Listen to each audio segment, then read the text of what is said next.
Narrative जो है वो तो इमरान खान साहब देते हैं। क्या? हलीमा जो हो या गौर साहब हो, वो तो जस्ट नैरेटिव को कन्वे करते हैं। सलमान तो कभी भी पीटीआई के रिप्रेजेंटेटिव या पॉलिटिकल ऑफिस होल्डर नहीं रहता, ही वो पार्टी की जो थॉट है वो रिफ्लेक्ट करते हैं। मोहित हो या दूसरे जर्नलिस्ट हो, ज्यादा आसान है वो पीटीआई के ऑफिस होल्डर्स हैं, पीटीआई को रिप्रेजेंट तो नहीं करते। डाटा तो ठीक है। देना पड़ेगा, उसके बगैर तो कोई चीज ऑथेंटिकेट होती नहीं। गौर साहब ने अपनी प्रेस कॉन्फ्रेंस में कहा, and I am sure is a responsible person, trust deficit को खत्म करने का मुज़ाकरात या बातचीत के अलावा कोई हल भी नहीं है। किसी को बादशाह नहीं पसंद हो सकता, लेकिन रोम से तो सारे प्यार करते हैं ना। चौधार जो है वो तो कौम के और इदारे के तो होते नहीं है। राय का इजहार करने में रेडिकलाइजेशन होती है, मैं उसके हक में नहीं हूँ। जो भी ये बातें होती हैं उनसे उनका नुकसान इमरान खान साहब को होता है। Thank you so much sir for being on the show and for giving us some time, क्योंकि आप काफ़ी मसरूफ़ हैं। मुझे मालूम है, हम काफ़ी दिन से आपको कोशिश कर रहे थे कि लाइन अप कर सकें, लेकिन बिला मुबालगा जो इस वक्त चल रहा है पाकिस्तान के अंदर, स्पेशली जो सियासी उतार चढ़ाव है उसके अंदर आपकी जो जमात है और स्पेशली आपका जो किरदार, उसके हवाले से मैं देखता भी रहता हूँ, पढ़ता भी रहता हूँ, सुनता भी रहता हूँ, तो ज़ाहिर है उसमें ये टाइम निकालना वाज वेरी क्रूशल। तो again thank you so much कि आप आए और आपने ये टाइम दिया।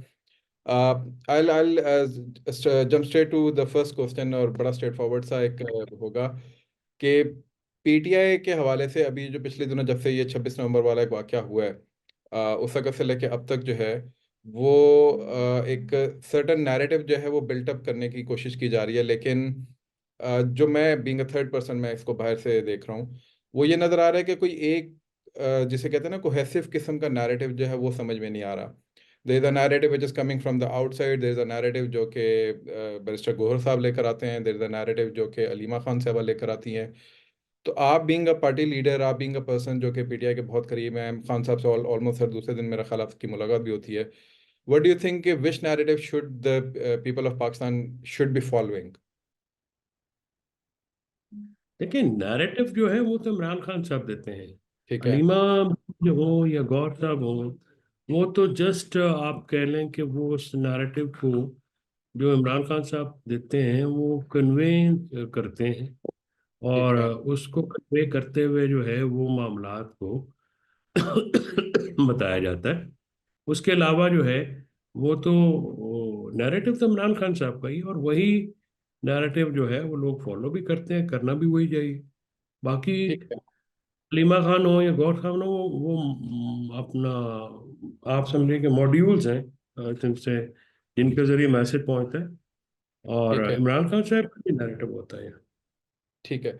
अच्छा सर, जो आप ये जो अभी पिछले 2 ढाई साल से हम एक बिल्टअप देख रहे हैं पीटीआई का, और स्पेशली जो पाकिस्तान तहरीक इंसाफ की एक स्ट्रीट पावर है, वो बार बार शो ऑफ उन्होंने किया है कि भाई हमारे पास एक अच्छी खासी स्ट्रीट पावर, अच्छी खासी नहीं बल्कि क्लेम ये है कि ऑब्वियसली मेजोरिटी ऑफ पाकिस्तानीज जो हैं they are following PTI right now. आप अभी जो खबर है वो ये है कि कमेटीज़ जो हैं वो बन गई हैं निगोसिएशंस के लिए पीटीआई के और गवर्नमेंट की दोबारा से। कहाँ जाता हुआ देख रहे हैं? Do you think there be a breakthrough, या अभी दोबारा से कोई स्टेलमेट आ सकता है आगे जाके? गवर्नमेंट की तो कोई ऐसी कमेटी नहीं बनी है अभी तक, और ठीक। मुझे नहीं पता कि अगर आज उन्होंने अनाउंस की हो। पीटीआई ने अपनी मुज़ाकराती कमेटी उमर अयूब साहब की सरबराही में अनाउंस की है। ठीक और है। हमने हमेशा मुज़ाकरात को अहमियत भी दी है। जब हम्म। इमरान खान साहब ने 24 की तारीख भी दी थी तब भी मुज़ाकराती कमेटी थी। तो हम्म। हमारा जो मुलाकाती एजेंडा है, उसमें ये है कि आप जुडिशल कमीशन बनाएं, सुप्रीम हम्म। कोर्ट के जो सीनियर जजेस हैं उन पे मुश्तमिल, जो कि 9 मई और साने 26 नवंबर की हम्म। तहकीकात करें। और हम्म। दूसरा ये है कि ईरान को रिहा करें। ये दो चीज़ें हैं जिनके ऊपर मुज़ाकरात के लिए पीटीआई तैयार है। अगर हुकूमत जो है वो तैयार है तो वो बहाने ना करे, आए अपना एजेंडा दे कि हम्म। किस बात पे। तो मुज़ाकरात तो ऐसे ही होते हैं, और सियासी जमातें तो मुज़ाकरात करती हैं। हुकूमत जो है वो अगर उसमें करती है मामलात, तो हम्म। खुशाइन बात होगी। असल हुकूमत से भी हमारा यही मामला यही मुतालबा है। तो अब हम्म। देखते हैं कि वो हमने तो जो पीटीआई को हमेशा एक्यूज किया जाता है कि जी आप मुज़ाकरात नहीं करते, तो हमने तो मुज़ाकरात की आज दावत दे दी है। अब बाकी बॉल हुकूमत की कोर्ट में है, हम्म। वो कैसे इसको करते हैं। अच्छा, आपने अभी बात की है कि हुकूमत के साथ, और अभी आपने बीच में एक वर्ड भी यूज़ किया, असल हुकूमत। Do you think let's say if Mohsin Naqvi साहब कम्स इन, अगर आप समझते हैं कि राना सनाउल्लाह साहब आ जाते हैं या एहसान इकबाल साहब आ जाते हैं, कोई कमेटी, लेट्स से मैं ये वैसे नाम थ्रो आउट कर रहा हूँ, कोई भी लोग आते हैं हुकूमत की तरफ से रिप्रेजेंट करते हैं, आप उनकी लेजिटिमेसी को, यानी जो भी वो वादे वहीद करते हैं, लेट्स से आ जाते हैं, कोई एजेंडा पॉइंट होता है, आप लोग कोई कन्वर्जेंस हो जाती है, तो PTI being an organization, PTI being one of the largest political party right now in Pakistan, वो जो ट्रस्ट डेफिसिट है आप लोगों का और इन पॉलिटिकल जमातों का, आप समझते हैं कि ब्रिज हो जाएगा और उसके अंदर जो है वो मिल बैठ के कोई सोल्यूशन निकल सकता है? मतलब मैं ये पीटीआई के परस्पेक्टिव से समझना चाह रहा हूँ, not from the government perspective. तो आप समझते हैं कि ब्रेक थ्रू जो है, मैं वो ब्रेक थ्रू को समझना चाह रहा हूँ कि क्या वो हो सकता है या इट्स जस्ट समथिंग जो बस एक्सरसाइज होगी और ख़त्म हो जाएगी? ट्रस्ट डेफिसिट तो दोनों साइडों से है, लेकिन ऑब्वियसली ट्रस्ट डेफिसिट को खत्म करने का मुज़ाकरात या बातचीत के अलावा तो कोई हल कोई नहीं है। हम्म। जब तक आप बात नहीं करेंगे, एक हम्म। दूसरे को एक दूसरे के मौके पर कायम नहीं करेंगे, तो चाहे हम्म। हुकूमत हो या दूसरी सियासी जमातें हों या असल हुकूमत हो, तो हम्म। बात तो फिर उस आगे बढ़नी पड़ेगी, क्योंकि सबको पाकिस्तान के लिए बात करनी है, कोई अपनी ज़ात के लिए तो बात करेगा कोई नहीं। तो वो ठीक है। किसी को बादशाह नहीं पसंद हो सकता, लेकिन रोम से तो सारे प्यार करते हैं ना, यानी पाकिस्तान से तो सारे ही प्यार अरे प्यार, करते बिल्कुल बिल्कुल। हैं। तो उसके लिए तो बातचीत ही एक जरिया है ना जी, उसके अलावा कौन सा जरिया?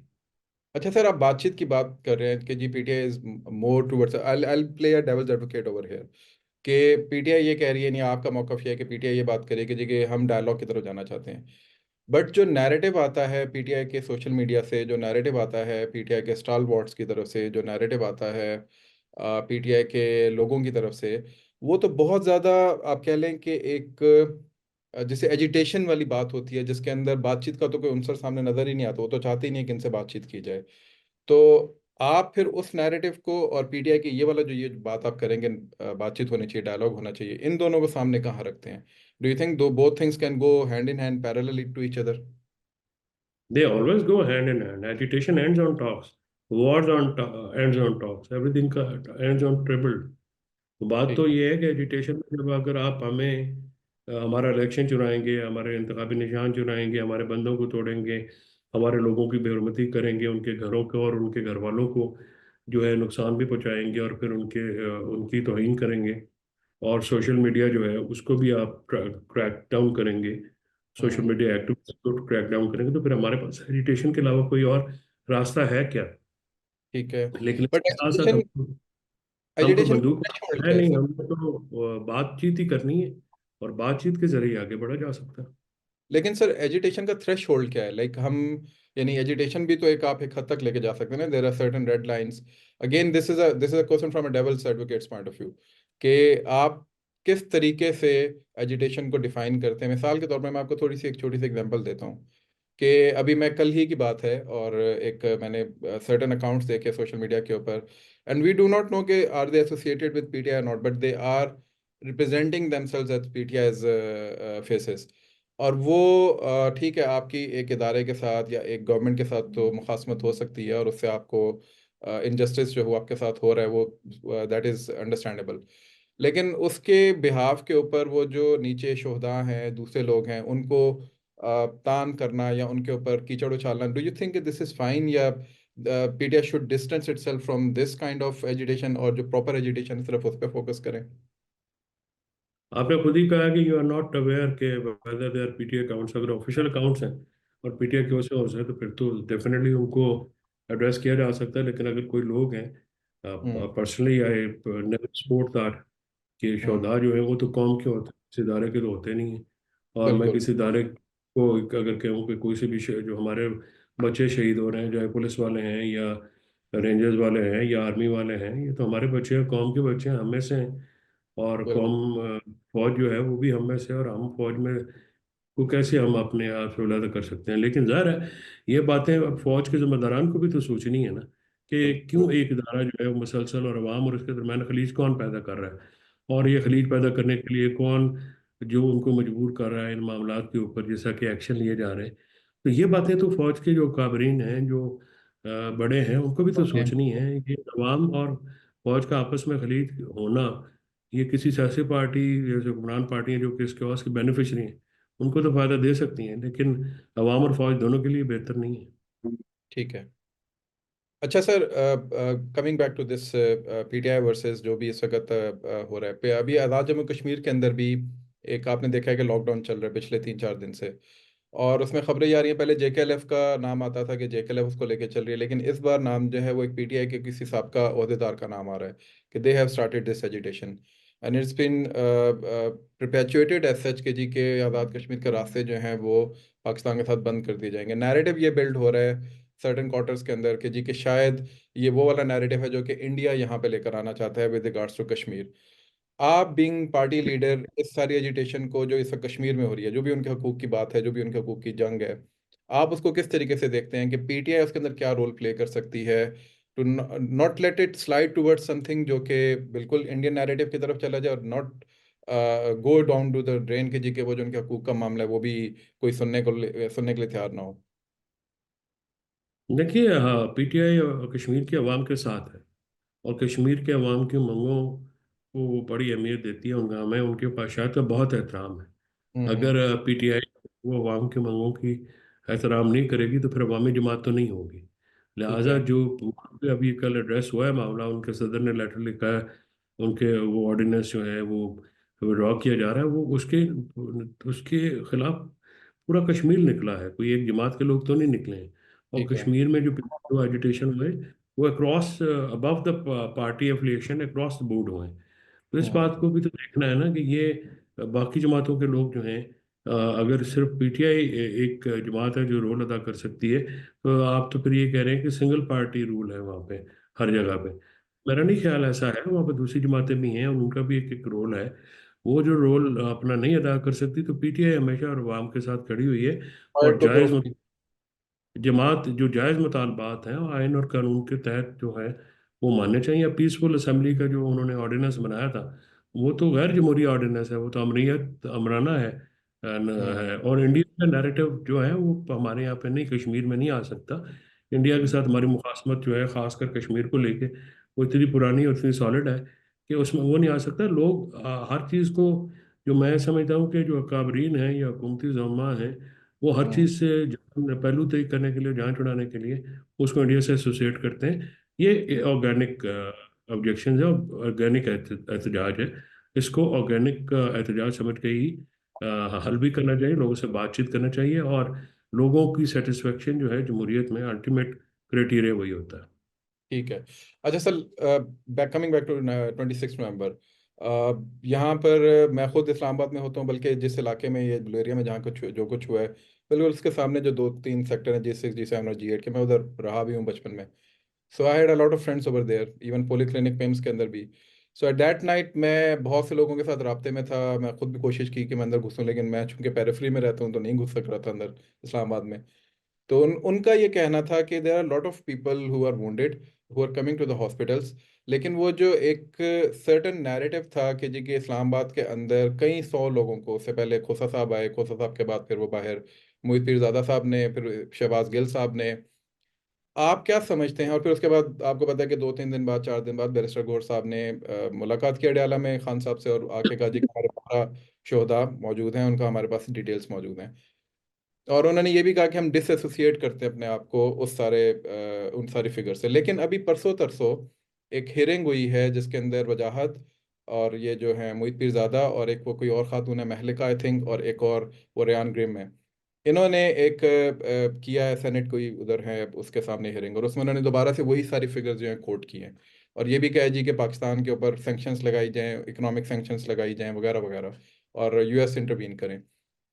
Why party leadership is not openly disassociating themselves from such narrative lines, जो मेरा पहला भी क्वेश्चन था आप लोगों से, कि वो क्यों अपने आप को, इन लोगों के साथ अभी तक एक प्लॉजिबल डिनाइबिलिटी वाला फैक्टर चल रहा है कि वो लोग भी अपना एक मंजन बेच रहे हैं, लेकिन पार्टी लाइन जो है वो थोड़ी सी डिफरेंट नजर आ रही होती है। तो इस पे आप क्या कहेंगे? नहीं, मोहित हो या दूसरे जर्नलिस्ट हो, ज़्यादा आसान है वो पीटीआई के ऑफिस होल्डर्स हैं, पीटीआई को रिप्रेजेंट तो नहीं करते।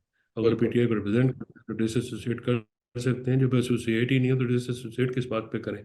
अगर वो एक ऐसा काम कर रहे हैं और अगर उन्होंने फिगर्स दिए हैं, फिगर्स हमारे पास जितने ऑथेंटिक हैं वो पीटीआई के ऑफिशियल ट्विटर हैंडल पे हैं। हमारे 150 के करीब लोग मिसिंग हैं और हमें इस बारे में ये तहफ़्फ़ुज़ात हैं उनके, शायद उनकी भी डेथ होगी, वो 4,000 जो गिरफ्तार रहे उनमें से हम्म 150 लोग को अदालतों में पेश नहीं किया गया, तो वो कहाँ पे हैं? ये हम्म मामला जो है ये तहकीकात तलब है, इसलिए हम कह रहे हैं कि इंडिपेंडेंट जुडिशल कमीशन बनाया जाए ताकि इन सारे हम्म मामला भी पाकिस्तानी की जान जाए। तो बहुत ज़्यादा है। तो अब अगर 12-14 के अथेंटिक है, बाकी मिसिंग है, तो ये सारी बातों की तहकीकात करना तो ज़रूरी है, क्योंकि इनोसेंट पाकिस्तानी हैं, हमारे शहरी हैं, उनके ऊपर हम्म गोली चल जाए और उनके ऊपर या उनका पता ना चले पीसफुल हम्म। प्रोटेस्ट, ये तो बड़ी अलार्मिंग बात है। लेकिन सर जो 150 लोग आप बात कर रहे हैं, अभी एक गूगल ड्राइव का लिंक था, वो बहुत सारी जगहों के ऊपर और ये कहा गया कि ये पीटीआई की तरफ से एक गूगल ड्राइव है जिसके अंदर जो भी बंदा अपना डालना चाहता है एविडेंस वो डाल दे। वो मेरे पास भी पहुंचा था, मैंने भी उसको देखा था। लेकिन उसके अंदर ये जो फोल्डर्स जिनकी आप बात करें, मिसिंग पर्सन्स वाली या कुछ, उसके अंदर तो अभी तक कोई ऐसा डाटा मौजूद नहीं है। वीडियोस मौजूद हैं, 12 लोगों का मौजूद है। लेकिन ये जो मिसिंग पर्सन वाला आप बात कर रहे हैं, इसका कोई डाटा क्या हुकूमत को या किसी भी इदारे को प्रोवाइड किया गया है, या ये सिर्फ अभी तक एक फिगर है जो कि अभी तक एक स्पेकुलेटिव फिगर है कि जो आ नहीं, रही है? गौर साहब ने अपनी प्रेस कॉन्फ्रेंस में कहा, and I am sure is a responsible person. Data तो ठीक है। देना पड़ेगा, वाइफ तो हम्म। देने पड़ेंगे ना, उसके बगैर तो कोई चीज़ ऑथेंटिकेट होती नहीं। इसलिए हम राइट। 14 को ज़्यादा अहमियत देते हैं ना, क्योंकि हमारे पास वो वाइफ है। बाकियों को ठीक आप मिसिंग पर्सन कहें या आप ठीक। उनके मेरे वेरे पार्ट्स हैं, वो ऐसा ऐसा गैदर हो रहे हैं। आप जब वाइफ तो देने पड़ेंगे ना, वाइफ देने के बगैर तो बात नहीं बनेगी। जो भी हाँ। क्लेम करता है, वाइफ और नाम और पते तो देने पड़ेंगे। ठीक है। लास्ट क्वेश्चन सर, कहाँ जाता देख रहे हैं आप? समझते हैं कि क्योंकि इंटरनेशनल इस्टेब्लिशमेंट भी ज़ाहिर है अपना अपना एक रोल प्ले कर रही होती है, बहुत सारे स्टेक होल्डर्स का पाकिस्तान की तरफ एक रुख भी है, और हम बहुत अच्छे तरीके से जानते हैं कि हमारे नेबरहुड के अंदर भी बहुत सारे लोग हमसे खुश नहीं हैं, और वो चाहते हैं कि पाकिस्तान के अंदर एक जो है ना एक मुसलसल पॉलिटिकल इंस्टेबिलिटी रहे। Where do you see going Pakistan towards, मतलब इन इन नियर फ्यूचर के जी, कि क्या पाकिस्तान के अंदर पॉलिटिकल स्टेबिलिटी आ सकेगी apart from all these agitations जो चल रही हैं? आप क्या समझते हैं, पीटीआई क्या रोल प्ले कर सकती है इसके अंदर? देखिए, इसमें पीटीआई तो फरीक है ना, पीटीआई का रोल तो प्ले करना यही बनता है ना। इसमें जो मसला ये है कि ये जो पॉलिटिकल इंस्टेबिलिटी है, ये बाहर से इम्पोज नहीं की गई, ये इंटरनली इम्पोज है। और हम्म इसको जो है फॉर्म 7 की हुकूमत है वो जाननी पड़ेगी, लोगों की नुमाइंदा हुकूमत आएगी तो पॉलिटिकल इंस्टेबिलिटी जो है वो दूर होगी ना। आप या तो फ्रेश इलेक्शन कराएंगे अंडर इंडिपेंडेंट और जो ट्रस्ट वर्दी इलेक्शन कमीशन है, और या हम्म जुडिशरी। तो जुडिशरी में भी वो लोग जो कि ट्रस्ट वर्दी हैं, आईनी बेंच वाले नहीं हैं, क्योंकि आईनी हम्म बेंच तो हुकूमत बना है। सो ये हम्म चीज़ें जो है तो आपको एड्रेस करनी पड़ेंगी अगर आप पॉलिटिकल इंस्टेबिलिटी जो है, वो तो हम्म पाकिस्तान का ऑर्गेनिक लोकल मसला है। और पैदा भी यहाँ पे किया गया है, और हम्म जिन्होंने किया है वो भी अपना लोकल लोग हैं। तो ये जो हम्म है ये इस चीज़ को तो लोकली एड्रेस करना होगा। वो इंटरनेशनली पॉलिटिकल इंस्टेबिलिटी का कोई, मेरा नहीं ख्याल कि कोई, मैंने कोई शवाहद भी नहीं देखे, और मेरा फर्म बिलीव है कि ये तो यहाँ का मसला है, यहाँ पे हेल्प करेंगे। पॉलिटिकल इंस्टेबिलिटी जब तक दूर नहीं होगी, बाकी चीज़ें तो वैसे की वैसे रहेंगी ना। इकोनॉमिक स्टेबिलिटी आ सकती है ना, डिफेंस में ना कोई आपका और कोई काम का होगा। जब तक आप ऑपरेशन आप शुरू करेंगे, ऑपरेशन आप एक साइड पे शुरू करेंगे, तो पॉलिटिकली तो एंगेज करना पड़ेगा। और पाकिस्तान तहरीक इंसाफ वाहिद वफाकी पार्टी है इस वक्त, वाहिद हम्म वफाकी सियासी पार्टी, वो हम्म जो है इसको कर रही हैं, हैंडल कर रही है। और वही उसी के जरिए आप दहशतगर्दी के मामलात को एड्रेस कर सकते हैं। उसके अलावा तो कोई और ना तो नुमाइंदा जमात है जो कि हम्म चारों सूबों में और कश्मीर में अपनी जड़ें रखती हो, और ना ही हम्म कोई ऐसी और पार्टी है जो कि इस वक्त कर सके, एड्रेस कर सके इन इशूज़। तो इन इशूज़ को एड्रेस करने के लिए तो पाकिस्तान तहरीक इंसाफ ही वाहिद हल है। और मिलिट्री ऑपरेशन से 100 कर लें आप, आपको वो बिल्कुल ये रिजल्ट शील्ड नहीं करके देंगे जब तक आप पॉलिटिकल एंगेजमेंट नहीं करेंगे। और पॉलिटिकल एंगेजमेंट के बगैर कोई ऑपरेशन, मिलिट्री ऑपरेशन मुकम्मल नहीं होता। Every war ends on the table, और वॉर से बड़ा मिलिट्री ऑपरेशन कोई नहीं होता। इसलिए जो लोग जिम्मेदारान हैं, ये इंटरनेशनल ममालिक पे फेंकने के बजाय अपनी जिम्मेदारी महसूस करें। और ये जो इलीगल बैकिंग है वो इस हुकूमत की ग्रह, तो आप देखिएगा कि ये तो गार्ड्स ना हो तो ये तो अवाम में भी नहीं जा सकते, ये तो पब्लिक अपीयरेंस नहीं दे सकते, जिस हद तक ये अनपॉपुलर है। और ये दोनों जो पार्टियां हैं ये अपनी अहमियत खो चुकी हैं, पोलिटिकली इरेलेवेंट हो गई हैं पाकिस्तान में, और ये इनका कोई लेकिन फ्यूचर नहीं। लेकिन सर इसमें एक जो एक लास्ट क्वेश्चन था, लेकिन मैं आपकी बात से मुझे एक और चीज़ याद आ गई। आपने कहा इंटरनेशनल बैकिंग इसके अंदर नहीं है, लेकिन पीटीआई जो है वो उसके क्योंकि यूएस के अंदर ये एक लीगल काम है कि आप लॉबिंग फर्म्स को वहाँ पे हायर करते हैं, and you engage people over there to built up certain narrative, media के अंदर भी, सेनेट के अंदर भी, कांग्रेसमैन के थ्रू भी। और हमने देखा कि जिस दिन 26 नवंबर था उस दिन बहुत सारे कांग्रेसमैन जो हैं they were actually tweeting in favour of PTI. We can call them pro democracy, we can call them anything else, but even UN की, ईयू की जो रिप्रेजेंटेटिव हैं उन्होंने भी बात की, बल्कि मतील्ला जान वाले मामले को लेकर उन्होंने एक ट्वीट किया था। So don't you think that it is a direct intervention inside the affairs of political affairs of Pakistan, और इसके अंदर वो जो लॉबिंग फर्म्स हैं वो अपना रोल प्ले नहीं कर रही होंगी जिनको पीटीआई ने हायर किया हुआ है वहाँ से? आप अगर यूएन के मेंबर होते हैं तो आप इंटरनेशनल कोवेनेंट साइन करते हैं। उनको इंटरनेशनल कोवेनेंट्स का मतलब है international responsibility under the international law आप पे बाइंडिंग होती हैं। तो जब हम्म। आप इंटरनेशनल लॉज को साइन करके आप वहाँ पे अपनी रिस्पॉन्सिबिलिटीज नहीं करेंगे तो यूएन तो डेफिनेटली करेगा।